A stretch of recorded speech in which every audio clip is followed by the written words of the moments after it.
Vietnam among global leaders in converting wealth to well-being. Trans-Pacific partnership prospects for Vietnam's animal husbandry sector.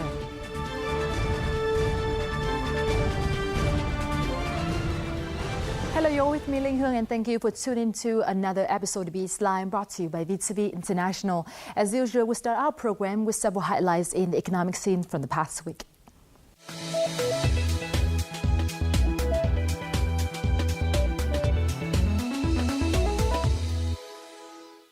Vietnam is among global leaders, ranking number 4th out of 149 countries assessed when it comes to converting the country's wealth into well-being for its population.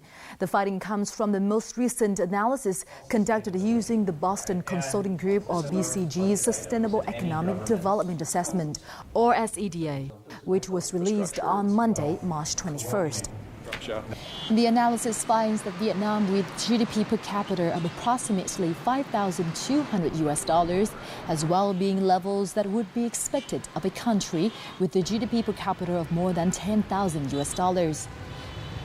Vietnam is also above average in converting economic growth into well-being improvements. SEDA is a diagnostic tool developed by BCG, which uses well-being as an alternative to GDP to assess a country's performance. Vietnamese Minister of Industry and Trade Vũ Huy Hoàng and Russian counterpart Denis Manturov signed an intergovernmental protocol on supporting Russia's production of motor vehicles in Vietnam in Moscow on Monday. The protocol will pave the way for Russian firms to produce motor vehicles, mainly buses, trucks, special vehicles, light commercial vehicles, and passengers' cars in Vietnam. The cooperation will benefit Vietnam by creating jobs and increasing state revenues from taxes, while helping Vietnam gain access to new production technologies and make new kinds of industrial production, such as car and car components. The agreement is the first bilateral cooperation deal to be inked following the free trade agreement between Vietnam and the Eurasian Economic Union in 2015. Vietnam's Con Plong Agri and Australia's Four Waste companies have kicked off an agricultural project to transfer methods for high-tech seed production in the Central Highlands province of Con Tum. Vice Chairman of the Provincial People's Committee Nguyễn Hiếu Hải said Con Tum welcomed the investors and pledged to create the best possible conditions to carry out the project. The project will soon be put into operation to supply high-quality agricultural produce with international standards, helping to promote Con Tum's fruit, vegetable and flower brands to both domestic and international customers. The ongoing drought and salt intrusion has worsened and damaged a large part of the Mekong Delta stream farming area since the beginning of this year, leading to shortages for seafood export processing plants. Salinity has reached 30% in many places, exceeding the permissible level for shrimp farming. High salinity has also killed vast oyster farming areas in the Delta. The seafood industry will have to overcome many difficulties in the coming time, including worsening drought and salt penetration, to obtain the year's target of $7.12 billion in export turnover. The Financial Times has released an article containing various expert opinions on the Vietnamese real estate market. Accordingly, real estate prices in Vietnam are lower than those in other Asian countries, which is attractive to foreign investors and buyers. Currently, the average price of high-end products in Ho Chi Minh City ranges from $3,000 to $5,000 per square meter, much lower than in Bangkok, Thailand, at $9,400 per square meter. Meanwhile, profits from real estate rentals in Vietnam are 1.5 to 2.5% higher than in Hong Kong, Bangkok and Singapore. With such incentives, real estate developers have launched a wide range of products in the past period. Those are what have made headlines in the economic and business scene from the past week. Up next, let's talk about what the Trans-Pacific Partnership will bring to Vietnam's animal husbandry sector in our crosstalk.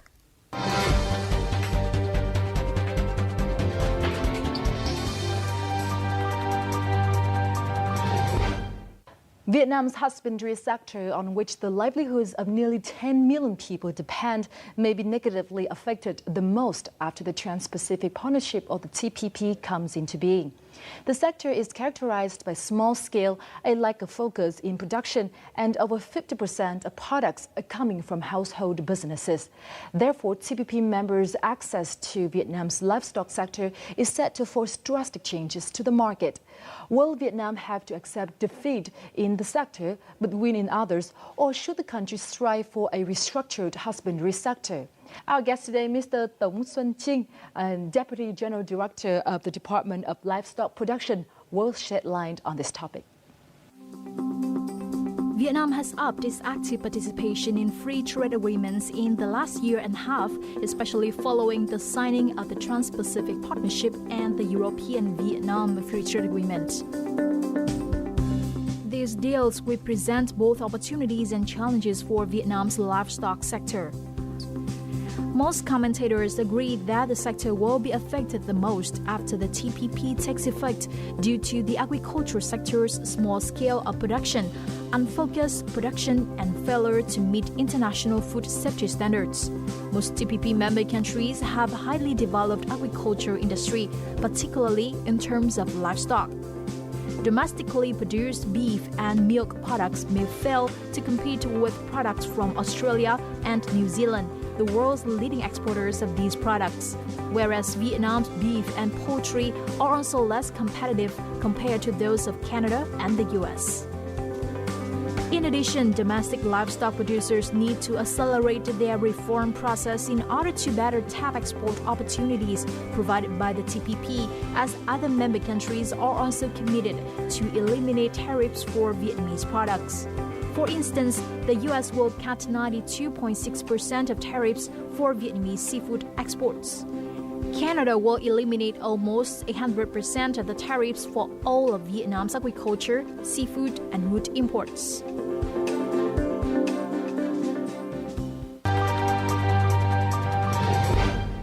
Thưa ông, như đã nói thì một số những nước thành viên trong TPP như là Úc, Mỹ hay là New Zealand có thế mạnh về chăn nuôi.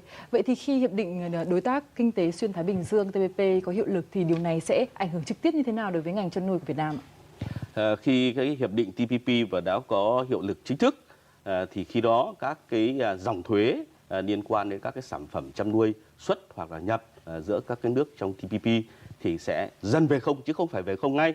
Tất nhiên là chúng ta có lộ trình 10 đến 13 năm, nhưng là ngay từ bây giờ thì chúng ta phải bắt đầu vào để thay đổi, cải tiến, đổi mới cái hệ thống sản xuất của chúng ta. Thì chưa nói là xuất khẩu, mà trước hết là chúng ta phải cạnh tranh ngay ở trong nước của chúng ta. Thí dụ như bây giờ chúng ta so sánh về cái thịt gà công nghiệp thì chúng ta không thể nào cạnh tranh với lại sản phẩm từ Mỹ nhập khẩu được.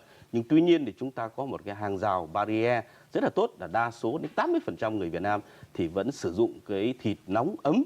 Thế nên là chúng ta ăn cái thịt gà lông màu hoặc là bản địa hoặc là đặc sản nhiều hơn là cái thịt gà công nghiệp. Nhưng tuy nhiên thì cái tỷ lệ thịt gà công nghiệp nó sẽ dần dần tăng lên, cho nên là chúng ta cũng có đủ cái thời gian để thích ứng từng bước và từng giai đoạn một. Thưa ông, liệu điều gì sẽ xảy ra đối với những cái doanh nghiệp hay là những hộ chăn nuôi, hộ gia đình chăn nuôi khi mà những cái hộ này chưa thực sự là sẵn sàng cho những thử thách sắp tới ạ? Thực ra đối với cái hộ chăn nuôi của chúng ta còn có cái đóng góp rất là lớn cho cái nền sản xuất của chúng ta. Đối với sản phẩm chăn nuôi thì nó còn chiếm gần 50%. Tuy nhiên là nó còn tồn tại nhiều năm nữa, bởi vì đây là cái sinh kế rất là quan trọng của người chăn nuôi, đặc biệt là ở khu vực miền núi, đồng bào dân tộc. Thế thì để giúp cho bà con làm sao có thể giữ vững được sản xuất một cái bền vững khi mà hội nhập, thì điều quan trọng nhất là các cái chính sách của nhà nước phải hỗ trợ cho bà con mở rộng sản xuất, kiểm soát tốt hơn về dịch bệnh môi trường và mở rộng quy mô ra. Và chúng ta phải hướng tới những cái sản phẩm mà không bị cạnh tranh trực tiếp. Thí dụ tôi đưa ra một ví dụ, bà con không thể nuôi gà công nghiệp được, mà lúc ấy bà con phải chuyển sang nuôi gà màu, gà đặc sản, những cái con bản địa của chúng ta thì phù hợp với cái trình độ của bà con và có cái giá trị cao hơn. Hiện tại thì đã có một số những nhà đầu tư nước ngoài đang thăm dò vào thị trường chăn nuôi của Việt Nam. Theo ông là các doanh nghiệp Việt Nam có đủ sức để có thể cạnh tranh khi mà thị trường có những người tham gia, những cái nhà đầu tư mới này hay không ạ? Khi những cái nhà đầu tư mà đầu tư về lĩnh vực chăn nuôi vào Việt Nam trực tiếp ở trên đất nước chúng ta, thí dụ như chúng ta đã từng có như CP chẳng hạn, đấy, thì lúc ấy nó sẽ cần một thời gian phát triển nhất định để định hướng xem là ông có thế mạnh về hướng nào và không có thế mạnh về hướng nào. Và các doanh nghiệp của Việt Nam sẽ phải, một là cạnh tranh một cách bình đẳng, hoặc chúng ta phải né tránh những sản phẩm mà họ có sức mạnh cạnh tranh quá lớn. Nhưng một trong những cái điểm mạnh nhất của các cái doanh nghiệp Việt Nam của chúng ta đó là họ có thể sử dụng được một cái lực lượng lao động tương đối là rẻ ở Việt Nam, và hai nữa thì họ cũng có một cái truyền thống sử dụng các cái loại giống vật nuôi bản địa, một cái nguồn rất là lớn để cho quá trình chọn tạo giống. Thế thì hai nữa là họ cũng lợi dụng được một cái điều kiện đó là cái sản xuất nông nghiệp của chúng ta để hỗ trợ cho cái chăn nuôi. Thế dụ như chúng ta có một cái hệ thống sản xuất về lúa, rồi ngô các thứ thì đáp ứng được nhiều cái sản phẩm trong cái quá trình mà sản xuất thức ăn chăn nuôi. Nhưng tuy nhiên thì doanh nghiệp Việt Nam cũng có một cái điểm yếu, đó là thường họ rất là nhỏ, chưa có tầm quốc tế, tính liên kết cũng còn thiếu, và đặc điểm nữa của doanh nghiệp Việt Nam là nhiều khi cái kiểm soát ổn định cái chất lượng sản phẩm của họ là chưa được tốt. Thí dụ như có xảy ra rất là nhiều cái sản phẩm xuất khẩu của Việt Nam do cái tính cạnh tranh không lành mạnh, các doanh nghiệp khi bắt đầu xuất được thì bắt đầu nó có cái sự gọi là không đảm bảo chất lượng. Đấy, rồi khi bắt đầu bị các nước trả về thì có hiện tượng là người này bán phá giá hoặc người kia bán phá giá để mà thu hút cái mặt hàng của mình. Thì đấy là cái tổng thể của cả một cái liên hiệp sản xuất hay là một cái hiệp hội sản xuất chúng ta còn yếu. Despite living 10 kilometers away, Hiền comes to this supermarket every 2 days for food, especially pork and beef. These products are available in her local market, but she prefers buying products from reliable producers. Những cái sản phẩm trôi nổi ở ngoài thì chả thể nào mà tin được. Còn dù sao vào đây thì cũng có nhà sản xuất hoặc là nhà nhập khẩu người ta đã kiểm duyệt. Thì dù sao thì mình cũng yên tâm hơn. The problems that Hiền has encountered revealed a common situation that the Vietnamese livestock industry faces. Fragmented business chains are the biggest issue that prevents customers from buying good quality products with easily tracked points of origin. Việc quản lý nhà nước về chất cấm này, về sử dụng lạm dụng kháng sinh này. Thế còn người chăn nuôi cố mấy cố mà vẫn tham về lợi nhuận do thương lái nó mách cho để gì, để đưa cái chất cấm vào, hoặc là gì vô tình đưa chất cấm vào mà thông qua con đường anh mua thức ăn vào nhà máy lại đưa vào đó, vân vân. Đấy thì cái đó giết ngành chăn nuôi. The case where the imported U.S. chicken drumsticks proved massively cheaper than domestic products has rung alarm bells for Vietnam's livestock industry. The imported chicken pieces were sold at around $1, 2/3 of the domestic production cost.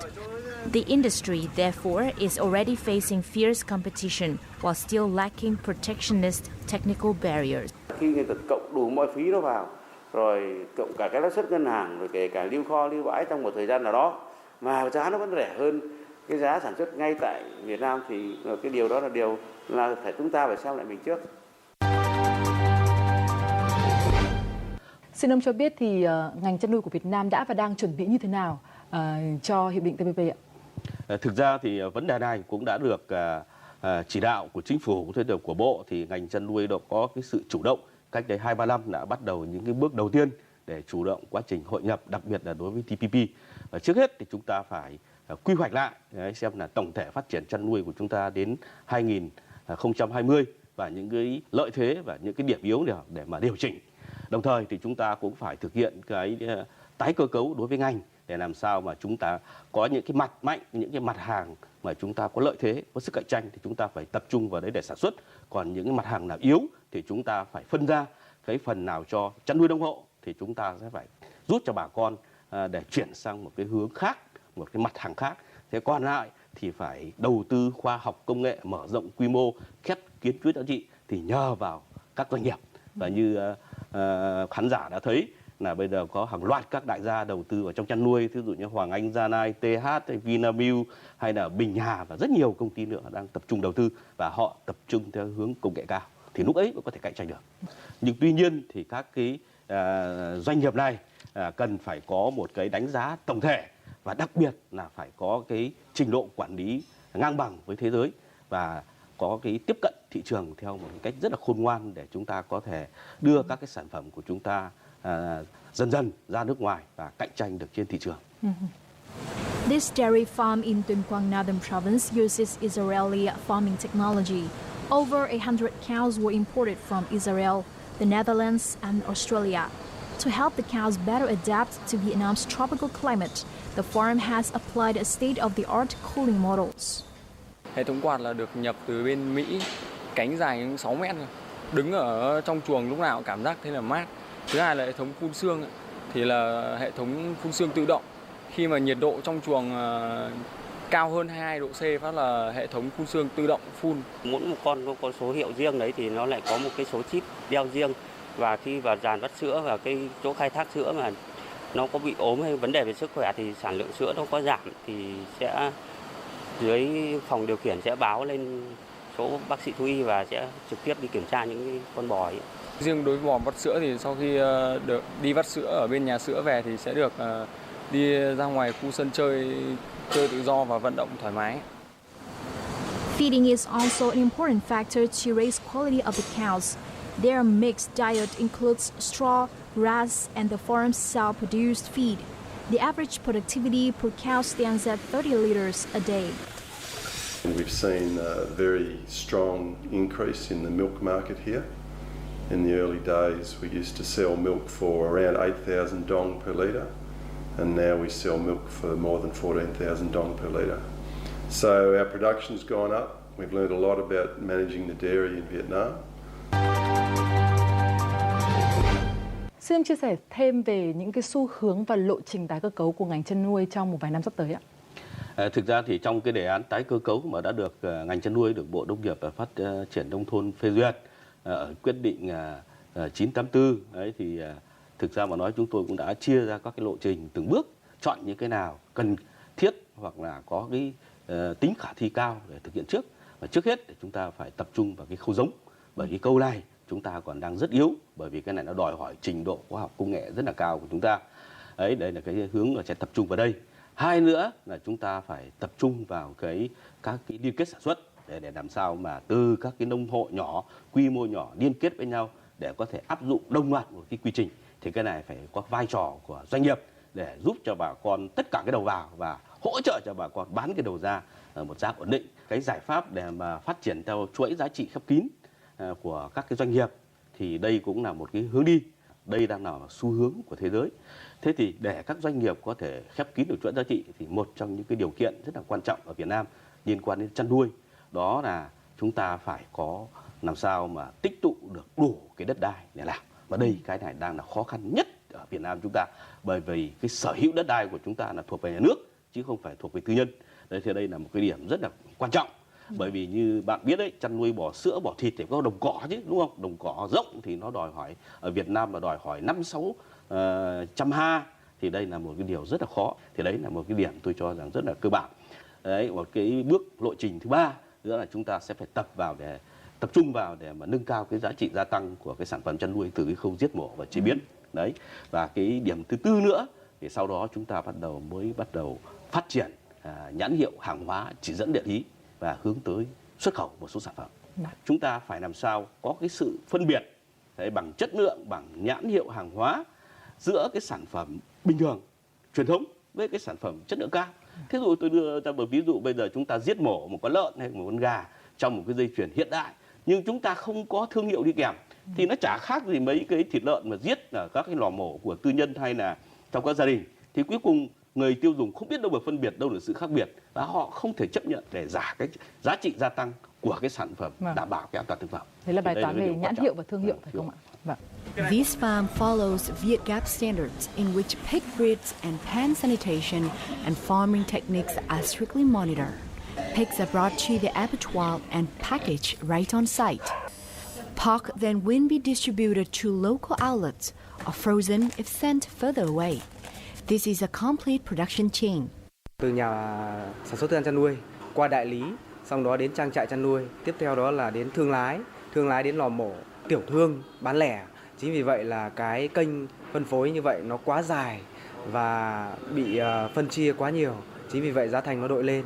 Chúng tôi thì khép kín và rút ngắn lại chỉ còn 3 khâu, đó là sản xuất thức ăn chăn nuôi và bán lẻ. Trong chăn nuôi, trong sản xuất nông nghiệp Thì đây là một trong những cái vấn đề sống còn đối với ngành nông nghiệp.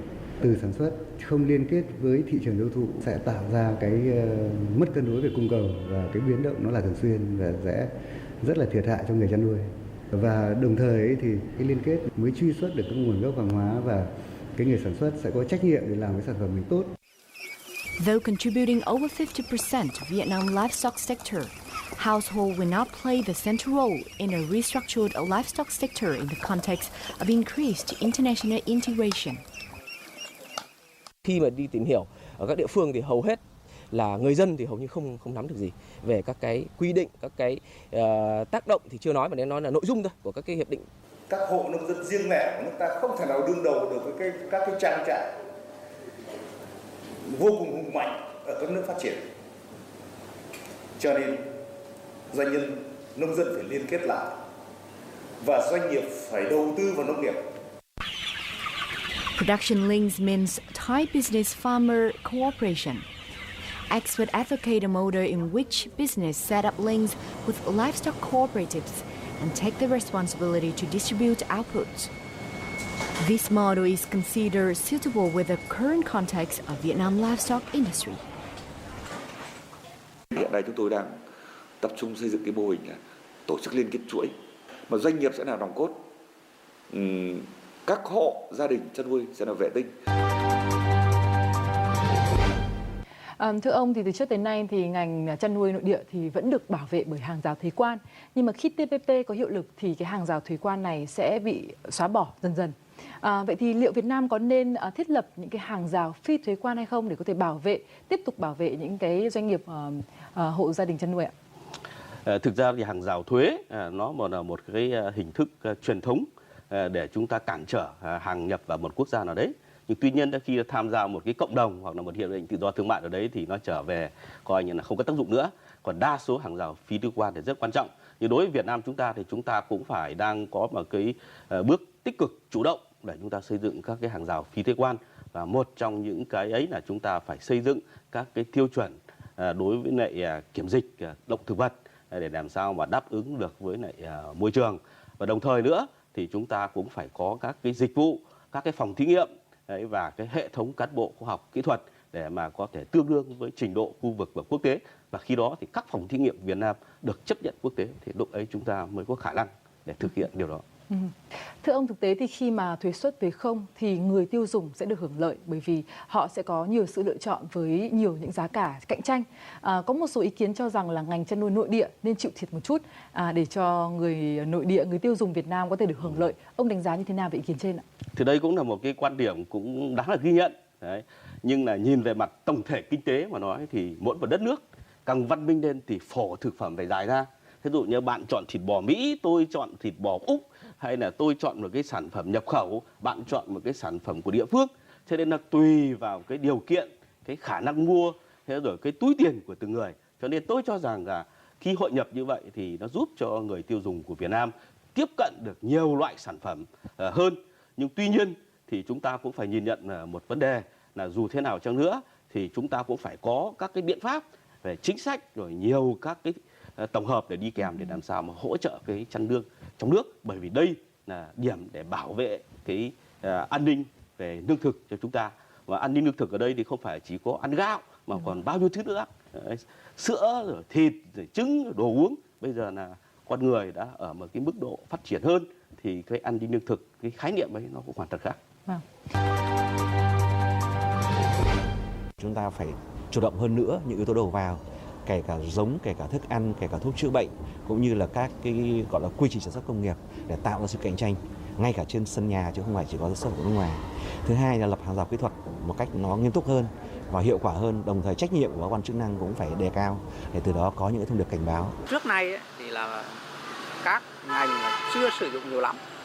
Đấy là cái biện pháp gọi là tự vệ trong quá trình chuyển đổi.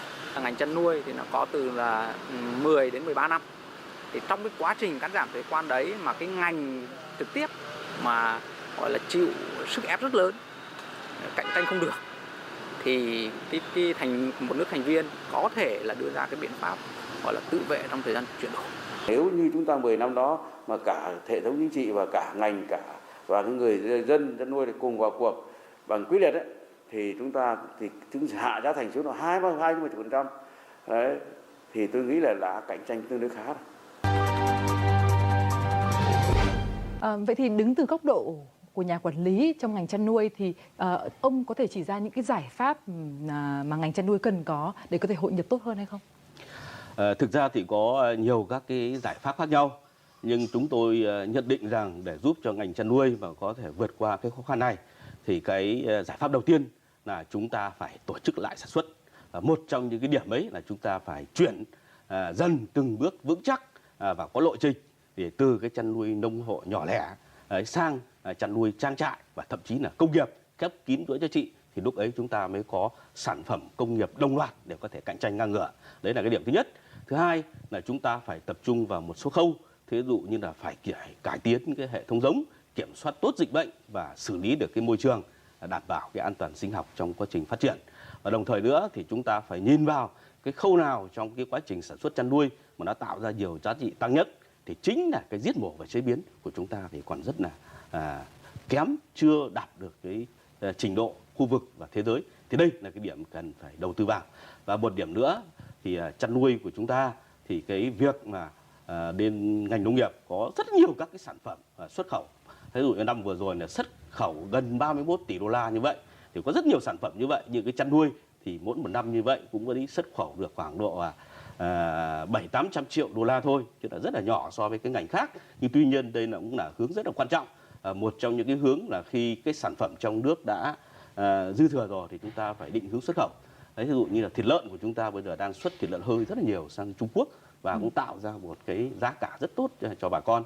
Và đồng thời nữa thì một cái giải pháp rất là quan trọng là chúng ta phải áp dụng các cái kỹ thuật và công nghệ cao và các cái lĩnh vực khác nhau để tăng cái năng suất lên, đồng thời cũng cải tiến chất lượng và đặc biệt là vệ sinh an toàn thực phẩm. Đấy là cái mà các nước nhập khẩu quan tâm nhất. Vâng. Như ông đã nói thì là các doanh nghiệp chăn nuôi của Việt Nam sẽ có từ 10 đến 13 năm trước khi thuế suất trở về 0%. Vậy thì ông có những lời khuyên nào để cho các doanh nghiệp nội địa trong ngành chăn nuôi để có thể tận dụng được cái khoảng thời gian này một cách hiệu quả nhất không ạ? Thực ra nói là chúng ta còn 10-13 năm. Thực ra đấy là một cái khoảng thời gian nếu mà đối với lại con người thì nó dài. Nhưng đối với kiểu việc phát triển sản xuất hoặc đẩy một doanh nghiệp nào đấy nhảy từ bước này sang bước khác cao độ hơn thì đấy là cả một thời gian tương đối ngắn. Cho nên là chúng ta cũng không thể chủ quan và bây giờ phải hết sức bình tĩnh và khôn ngoan, phải đổi mới ngay từ bây giờ. Và đối với các doanh nghiệp thì đầu tiên là chúng ta phải khảo sát đánh giá thị trường. Đấy là cái quan điểm nhất của cái đầu tư của chúng ta. Thí dụ tôi muốn xuất khẩu thịt sang Trung Quốc thì ông phải sang Trung Quốc, ông khảo sát xem người Trung Quốc ăn cái gì, ăn thịt lợn mỡ hay ăn thịt lợn nạc, hay ăn nửa nạc nửa mỡ, rồi cái thị hiếu của người ta, các tiêu chuẩn quy định của người ta như thế nào, rồi về ông mới sản xuất đáp ứng những cái mà người ta đòi hỏi. Và đấy là cái quan trọng nhất đầu tiên. Và hai nữa là các doanh nghiệp phải chuẩn bị cái đầu tư để mà đáp ứng được, đưa các cái công nghệ cao vào để mà tăng cái quy mô sản xuất cũng như là chất lượng lên. Và đồng thời nữa thì rất khoát họ phải khép kín cái chuỗi giá trị. Và thứ tư, đồng thời nữa thì họ phải có một cái biện pháp để làm sao mà quản lý kinh tế một cách hiệu quả. Cái này đối với các doanh nghiệp Việt Nam thì vẫn còn ở tầm dưới so với lại các doanh nghiệp trong TPP, đặc biệt là một số nước phát triển. Vietnam husbandry sector is characterized by smallholders, limited production and few resources required to compete on global markets. Meanwhile, the TPP is perceived as favorable to export companies, but not so much to sectors with low levels of competitiveness. Therefore, in order to effectively respond to the challenges of economic integration brought about by TPP, Vietnam is accelerating the comprehensive restructuring of its livestock sector and its regional livestock production, farming methods and value chains. And that's all we have for this edition of Eastline. Thank you very much for being with us. You can always watch us online at vtv4.vn or youtube.com/vtv4go and be